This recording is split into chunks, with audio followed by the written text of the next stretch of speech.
Hi, I'm Daniel at Safety Boat Services. I'm the director.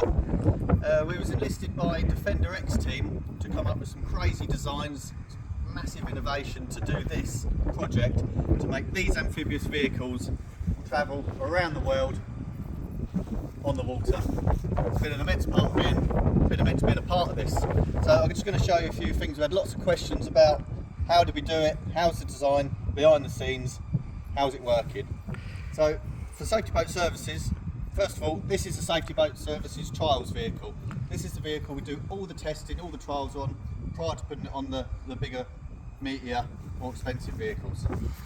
So I'll just run you by this first one we've done with Safety Boat Services. Cosmin built this and put it all together for us. We've done the design together. This was our first one for Safety Boat Services for the Defender X team. Twin rudder system. We've had a lot of bits of wood go through this when we was testing it in the lake.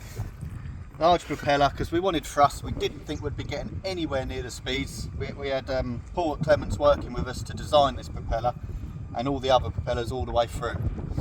So this was stored here. Hydraulically it would come down and then we could send it to the depth we wanted. We've got bevel gears in the top that we machined for big bearings, the thrust bearings and taper bearings in here. That's how they turn up, but when we finish with them they are high speed and hardened. Same in the bottom to make the thrust come this way. We've tested just about every make and brand of bearing from everyone. Failed a lot failed. I won't mention them ones. So we have the steering here that comes from the steering rack, which moved the twin system. This could steer on the spot.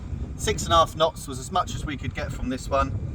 And it took a lot of effort to do it. After, I think this was about the third size prop we tried in it. Large thrust bearings made specially for the Defender X project.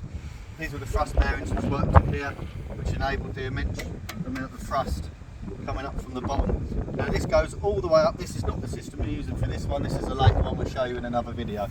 We had a totally different setup here. From here, shaft, top of the axle, we had a bearing housing, then another long shaft going all the way up to the PTO. I loved this setup, but it wasn't good for the climb. Too heavy, too slow. Thank you very much, and on one of the other videos we'll show you one of the other drives.